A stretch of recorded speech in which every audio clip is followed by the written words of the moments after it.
Hey everybody, today we're going to walk through how to throw tracks on the 8x8 Argo. Uh, got a bit of a trick, so hopefully it helps you if you're trying to do the same thing, because it's a pain in the butt sometimes. Okay, so step one is basically you want to get your Argo as level as possible and ensure that the tracks on the bottom are as flat as possible, especially under the tires. Otherwise you're going to end up having to torque it really, really hard. So get it on a nice flat piece of ground, and then we'll go to the next step.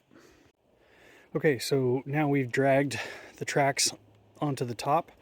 I'm going to the second tire, but it doesn't really matter as long as you have access. I wouldn't recommend trying to do this on the ends, but go to the middle, and as you'll see, we have a bit of a shortfall, probably about 4 inches in total that we're going to have to pull this together.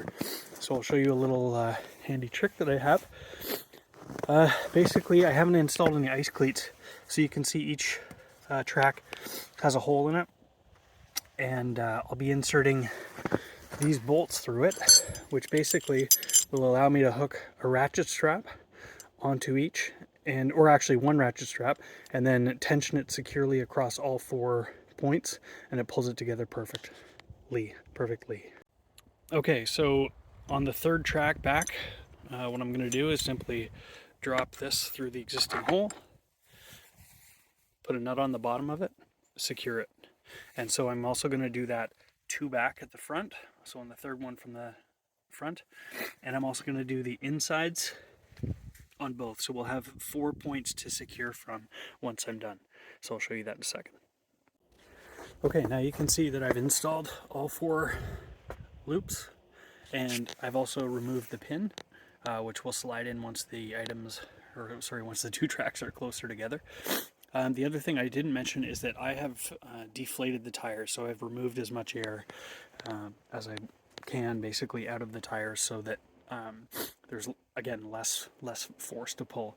So now what I'm going to do is thread a ratchet strap through these, and then I can start cranking.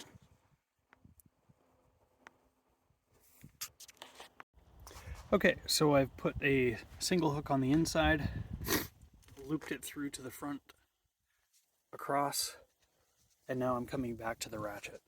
So for those of you who don't know how to use a ratchet, it's fairly straightforward. You want to set it essentially like this. Then you're going to be putting it through the hole here. Sorry, a little shaky one-handed, and it's cold.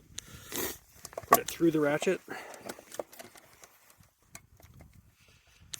Okay, back we go. Through the ratchet, and then back over top.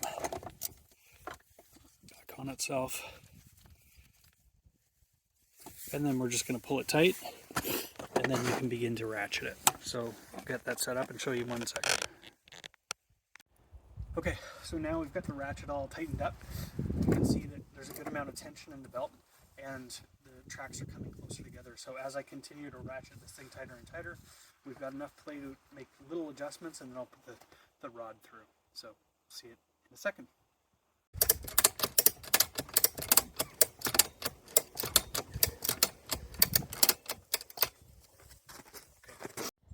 Okay, so now I've inserted the pin. I've reassembled and set the set screw, and tracks are good to go. So now all I need to do is release the ratchet and reinflate the tires, and that's pretty much it. Just as one note, I did end up using a pair of vice grips to pull these 2 tracks closer together in alignment, just at the very end. But otherwise everything looks good, and we're ready for winter. Thanks guys, hope you enjoy.